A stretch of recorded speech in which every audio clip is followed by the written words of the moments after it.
Welcome to Heart with Anna.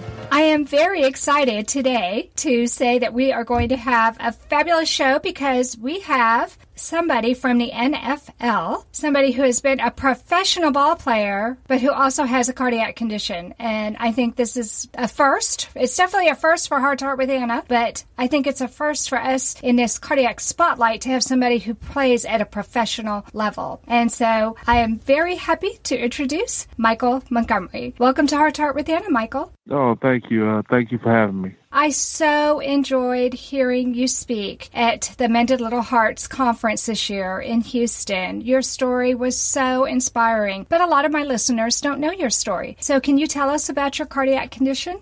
Sure thing. My name is Michael Montgomery. I was fortunate to play professional football, but I almost got halted on my dreams from having a congenital heart disease called the wolff-parkinson-white syndrome. It's a heart disease that you're congenital, so it's at birth, and you're born with an extra vessel in your heart that pumps irregularly fast when you're doing competitive activities, and not enough blood is rushing to your head. So the symptoms are shortness of breath, dizziness, lightheadedness, and fainting, or sometimes dying because you're not getting enough oxygen in your head.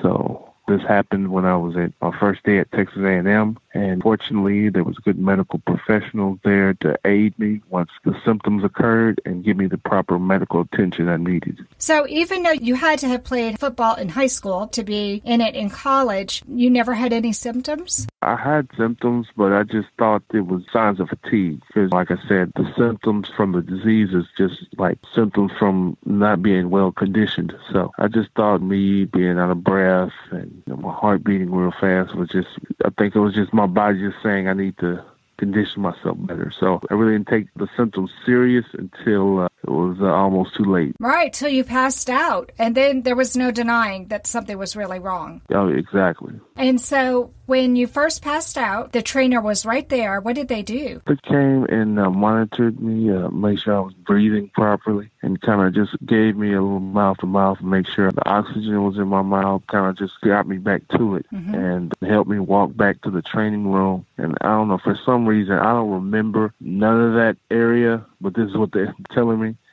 And they got me back in the training room, and I kind of just came back conscious inside the training room. And that's when they told me I had where I passed out in practice. Wow, that must have been really scary for you. Did you go to the hospital right after that? They talked to me. I went to the hospital like the day after, and I went to go see the heart specialist in Austin, where they performed heart surgery. So it was that quick. You passed out within a day, you go to the hospital, and then you had surgery? Yes. Wow. And were they able at that point to tell you that it was Wolff-Parkinson-White?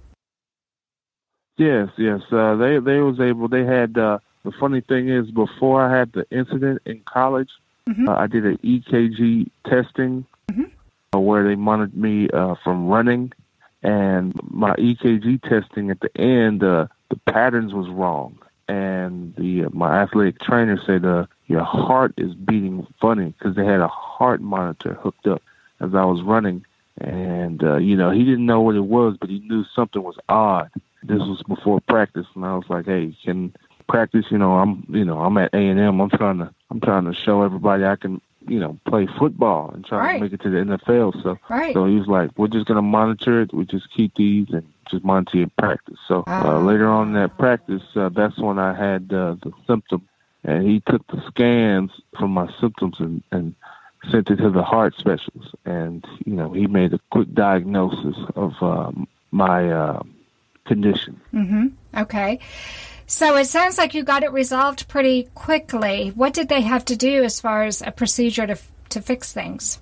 Well, they had a heart surgery where, I forgot the name, it's a long name, but where they had to cut a hole in my leg, and they had to have a surgical wire that goes through my leg to my heart, and burn the extra vessel that was born attached to my heart. So you had a cardiac catheterization, and they did what's called a cardiac ablation on you? Yeah, I think it was either a cardiac ablation or they call it like ecologically studies, some long name. An electrophysiology study? Yeah, I think that's it. Okay. So you had an electrophysiology study, which is what they do when you have arrhythmias. So they could determine where the arrhythmias were, and then the ablation is where they actually burn pathways in your heart to try to prevent those arrhythmias from happening. Does that sound like what you had done? Exactly. Okay. And did they have to do anything else? They just had to do that and just monitor me because I was very persistent on, coming back from this surgery. So they monitored me for a month and a half because it basically just went off how I felt. And, checkups. So there are a lot of, condition testing and proving that I was okay to come back. So you didn't need an ICD or a pacemaker? No, ma'am. That's a blessing.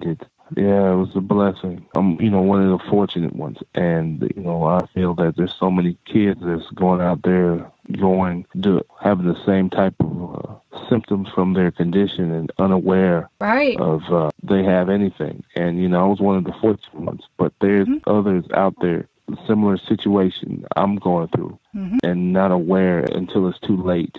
Right. In the midst of practice, as I was having my symptoms, in my head, I was saying, hey, I need to get back to practice. My football career is on the line. Tough guy. Yeah, because, especially football players, we're programmed to be tough guys and not complain and just fight through pain. And, through the whole system, I was unaware. I was putting my life at risk. I was the whole time thinking I was like, I need to push through this. I need to go through it and need to fight through this. But let alone if I knew, I had a condition, I would have just stopped. But I kept trying to push through it. The most common themes that I hear is why. She always needed a lot of attention. She had strokes. Even though it's a natural inclination to withdraw from the CHD community, I think being a part of it helped me be part of the solution. Heart to Heart with Michael. Please join us every Thursday at noon Eastern. I'm Michael Lieben, and I'll be your host as we talk with people from around the world who have experienced those most difficult moments.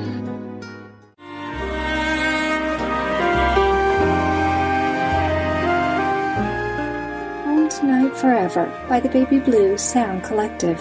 I think what I love so much about this CD is that some of the songs were inspired by the patients. Many listeners will understand many of the different songs and what they've been inspired by. Our new album will be available on iTunes, Amazon.com, Spotify. I love the fact that the proceeds from this CD are actually going to help those with congenital heart defects. Enjoy the music. Home Tonight Forever. I'm impressed how, even though you had this condition, and I'm sure it was really scary, and like you said, all of a sudden you realized, oh my gosh, this condition could be a death sentence if I don't act on it right away, which you did. You were very smart to act on it right away. But then you said, you know what? I'm not done yet. And you went right back to A&M and reconditioned yourself. So you are probably already in tip-top form. Otherwise, you wouldn't have been recruited by A&M. How long did it take you to be able to get back on the field with the other guys? It took me like a month and a half.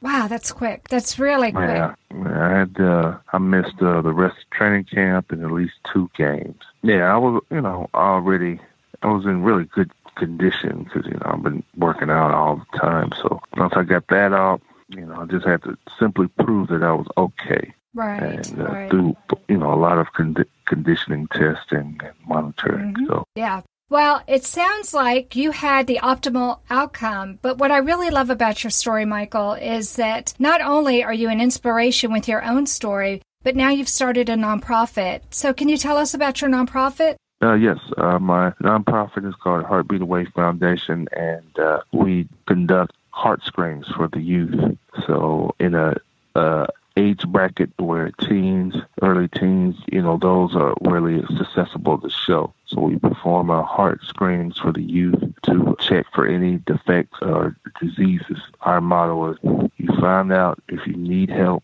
So the faster you can get it, the faster you can learn how to treat it. Absolutely. And so is this only something that's local? Is this international? national? This is something I did local on my own, but I partnered up with a couple of other foundations. So if anybody needs information or on how to get something or get aware, that I partnered up with a couple foundations who does it worldwide.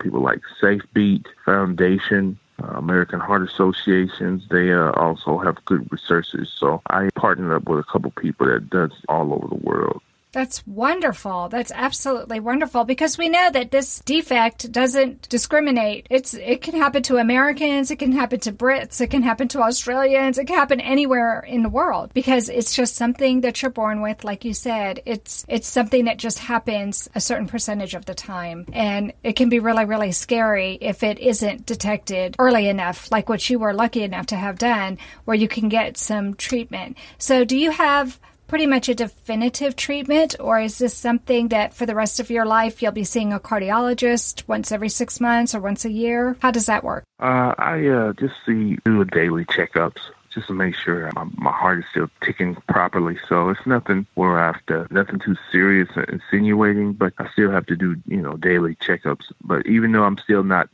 on a competitive level like I used to be, it's not very prone for it to come back, because I'm not actively pushing my body like that anymore. So right. I'm less likely to have those symptoms anymore. So when I was playing, I probably might go and get checked, once a month or something like that. But since I'm not playing that much, I'm really not prone.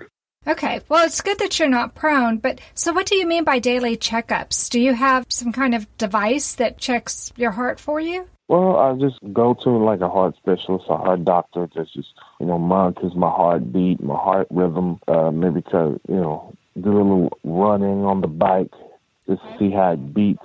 Because he said, I remember he did say if one best was gone, another one might mess up because he's used to having that other one there. So he did say something about it might affect the other ones. He just monitored me as I walk on the bike and monitored my heart with an EKG to hook up to my chest. So you have a stress test, but you don't have this every day. You have it like maybe once a year, right? Yeah, like once a year, like when I was playing ball and off season, just to make sure I was okay. Right. Now, we know that this is congenital. Is it also hereditary? I don't know. When I talk to my folks about it, they haven't heard nobody else have something like this. So far, they told me I'm the only one that had it. Mm-hmm. Do you have children? No children. No children yet. Okay. So you don't have to worry about getting them tested because you don't have any. Nobody else in your family has had any of these kind of symptoms? Is anyone else in your family a professional ball player like you were?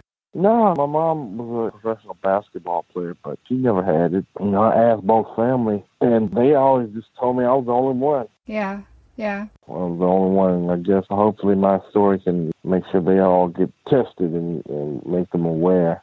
Or make the kids aware. Right. I think what's so terrifying, and during your keynote address with the Mended Little Hearts Conference, you put up there some clippings from newspapers where teenagers or elementary school kids even, or middle school kids, would collapse on the playing field and then come to find out they had wolff-Parkinson-white. And that's just so scary. So I love the fact that you started this nonprofit to do screenings, and that hopefully we can catch some of these kids before they have an episode that would be fatal. Exactly. My words exactly. And how many years have you had this nonprofit going? It's only been a year. It's only been a full year. It's only been a full year. Wow. We just been working with, I did one on my own, and I kind of worked with Safe Beat, where we went to a couple of high schools and performed heart screenings for kids at local schools. So I bet it really made the kids feel good to see somebody like you coming in and saying, this is important.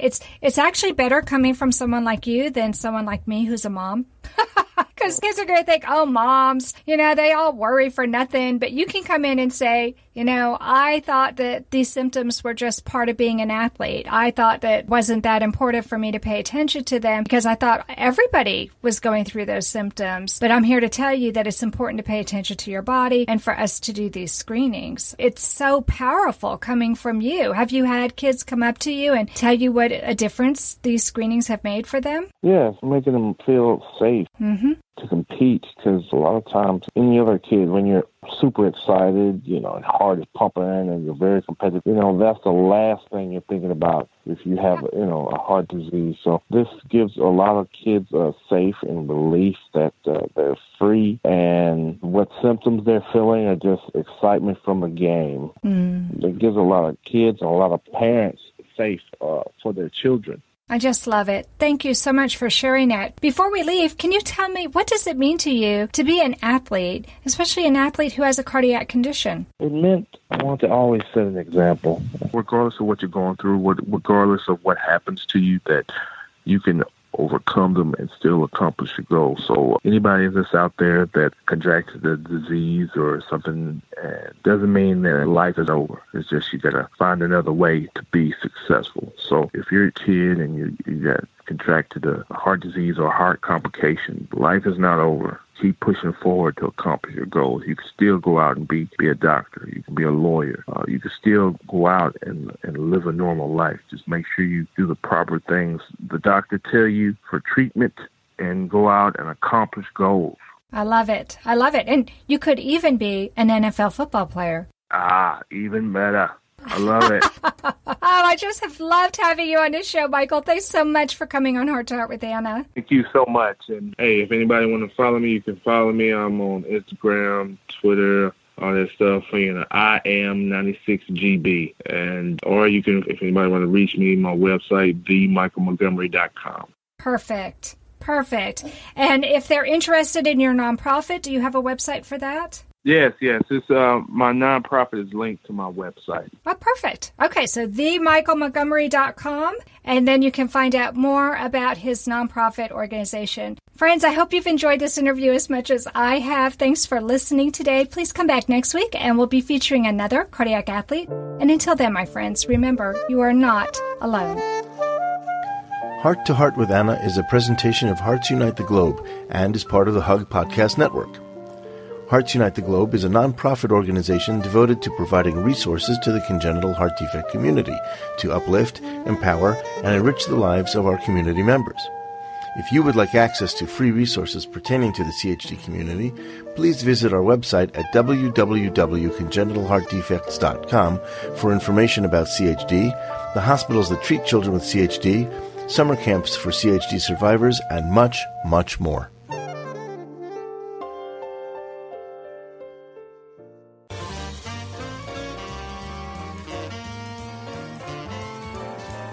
Thank you again for joining us this week. We hope you have been inspired and empowered to become an advocate for the congenital heart defect community. Heart to Heart with Anna, with your host Anna Jaworski, can be heard every Tuesday at 12 noon Eastern Time.